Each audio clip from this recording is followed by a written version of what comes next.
Deesa ward number 3 જોખમનગર સોસાયટીના રહીશોએ ચૂંટણીનો કર્યો બહિષ્કાર।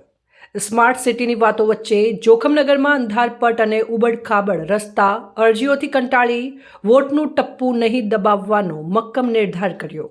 ડીસાને સ્માર્ટ સિટી બનાવવાની વાતો વચ્ચે શહેરના પરા વિસ્તારોની હાલત કફોડી બની છે। શહેરના વોર્ડ નંબર 3માં જોખમી આવેલી જોખમનગર સોસાયટીના રહીશોએ આ વખતે પાયાની સુવિધાઓના અભાવે આગામી ચૂંટણીનો સંપૂર્ણ બહિષ્કાર કરવાની ચીમકી ઉચ્ચારી છે। વર્ષોથી રજૂઆતો કરવા છતાં તંત્રના બહેરા કાને અથડાઈને પરત આવતી અરજીઓથી કંટાળીને લોકોએ હવે વોટનું ટપ્પું નહીં દબાવવાનો મક્કમ નિર્ધાર કર્યો છે। જોખમનગરની ભાઈઓના જણાવ્યા મુજબ જય હિન્દનગર વિસ્તારમાં અમારે આ વખતે ચૂંટણી બહિષ્કાર એટલા માટે છે કે અમારા વિસ્તારની અંદર રોડની સુવિધા નથી। વર્ષોથી અહીંયા લોકો રહે છે। અંદાજે 150 થી 200 ઘર હોવા છતાં પબ્લિક છે, પણ છતાં અમારે રોડ નથી। રસ્તા પર ઠેર ઠેર ખાડાઓ પડેલા છે અને અહીંની લાઇટોની પણ સુવિધા નથી। ધારાસભ્ય હાલ ડીસાને સ્માર્ટ સિટી બનાવવા જઈ રહ્યા છે, પણ આ વિસ્તારમાં રોડ કે લાઇટના ઠેકાણા નથી તો સ્માર્ટ સિટી કઈ રીતે કહેવાશે? અનેકવાર અરજીઓ કરવા છતાં લોકો અહીં આવે છે, જોઈને જાય છે, પણ કોઈ આનો નિકાલ કરતું નથી કે કોઈ અહીંયા ડોકાતું પણ નથી। જોખમનગરની બહેનોના જણાવ્યા મુજબ અમારો પ્રશ્ન એક જ છે કે અહીંયા રોડ નથી। અહીંયા વર્ષોથી લોકો વસે છે, પણ રોડની કોઈ સુવિધા નથી। રાવળ વોર્ડ નંબર 3 જયહિંદનગર વિસ્તાર બરાબર કે અમારા આ વખતે ચૂંટણીનો બહિષ્કાર કર્યો એટલા માટે કે આ વખતે અમારા અંદર રોડનો સુવિધા નથી। વર્ષોથી અહીંયા લોકો રહે છે। આ મિનિમમ 150-200 ઘર હોવા છતાં પબ્લિક છે, પણ છતાં અમારા રોડ નથી। ખાડે રસ્તા છે, બરે અહીંયા લાઇટની સુવિધા નથી। આ પ્રધાનમંત્રી આપણે જે મંત્રી સાહેબ છે, ધારાસભ્ય આ સ્માર્ટ સિટી બનાવવા જઈ રહ્યા ડીસાને, પણ અહીંયા તમારા વિસ્તારમાં રોડના ઠેકાણા નથી, લાઇટના ઠેકાણા નથી। સ્માર્ટ સિટી કઈ રીતે કહેવાશે? બરાબર કે બીજું કે અમારા કોર્પોરેટર છે, અમે વારંવાર અરજીઓ કરવા લોકો અહીંયા આવે છે, દેખીને જાય છે, પણ કોઈ નિકાલ કરતા નથી। અમે લોકો પણ નગરપાલિકા ઘણીવાર ગયા છે અને કોઈ નિકાલ નથી આવતો। બરાબર રેલીઓ કરી, લોકો મિટિંગો કરી, છતાં પણ અમારો કોઈ જવાબ આવતો નથી। આ વખતે અમે એટલા માટે બધા લોકો આક્રોશમાં આવ્યા છે અને ચૂંટણીનો બહિષ્કાર કરો છો। બરાબર કે રોડ નહીં તો વોટ નહીં।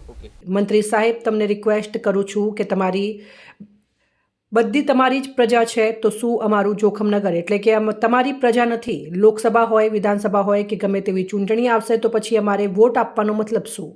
શું અમારી માંગણીઓ તમારે પૂરી નથી કરવાની? તમે રાજા છો અને અમે પ્રજા છીએ, તો તમારી બધી પ્રજા સમાન હોય તો શું આ લોકો તમારી પ્રજા નથી? અમારા જોખમનગરના વિસ્તારમાં રોડ નથી, કોઈ સુવિધાઓ નથી। ગટર અમે લડત કરીને લાવ્યા છીએ અને લાઇટ માટે પણ અમે લડત લડી હતી। તે વખતે ગોવાભાઈ સાહેબ હતા, ત્યારે તેમણે અમને પાણીની સુવિધાઓ કરી આપી અને અમારું સાંભળ્યું હતું। એના પછી રમેશભાઈ સાંભળે છે। અમારે કોઈ પણ કામ હોય તો રમેશભાઈ માજીરાણા અમને થોડી ઘણી મદદ કરે છે, પણ તેમના એકલાથી કંઈ ન થાય। શું તમે બીજા કોર્પોરેટરો અમારા વિસ્તારમાં માત્ર વોટ લેવા માટે જ આવો છો? અમારી કોઈ માંગણીઓ પૂરી કરવા માટે કેમ નથી આવતા?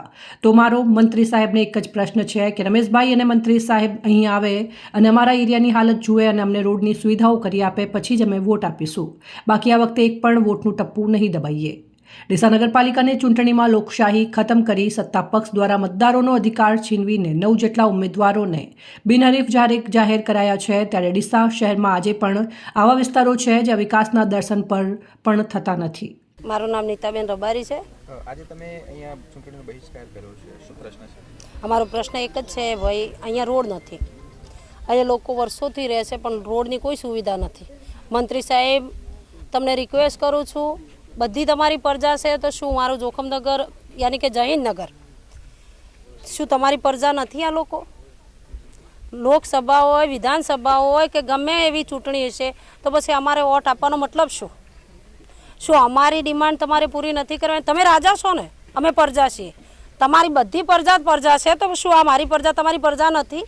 આજે મારા જોખમનગરના વિસ્તારમાં રોડ નથી, કોઈ સુવિધાઓ નથી। ગટરે હું લડત લડીને અમે લાવ્યા છીએ। લાઇટની પણ અમે લડત લડી હતી, અમે ગટરની લડત લડી છે। અને જે વખતે ગોવાભાઈ સાહેબ હતા ને તે એમને અમને પાણીની સુવિધા કરી આપી, એમને અમારું થોડું સાંભળ્યું હતું। એના પછી રમેશભાઈ ઓબળે, અમારે કોઈ બી કામ હોય તો રમેશભાઈ માજીરાણા એ અમને થોડા ઘણી હેલ્પ કરે, પણ એમના એકથી કંઈ ના થાય। શું તમે બીજા કોર્પોરેટરો અમારામાં વોટ લેવા માટે જ છો? અમારી કોઈ માંગો પૂરી કરવા માટે નથી આવતું તમારામાં? તો મારો એક જ મંત્રી સાહેબને કહેવું છે કે રમેશભાઈ ને મંત્રી સાહેબ અહીંયા આવે, મારા એરિયાની દશા જોવે, મને રોડની સુવિધા કરી આપે, પછી જ અમે વોટ આપીશું। બાકી એક વોટનું ટપકું નહીં જ થાય। સાહેબ અહેવાલ અમૃત માળી, સંબંધ ભારત ન્યૂઝ, ડીસા.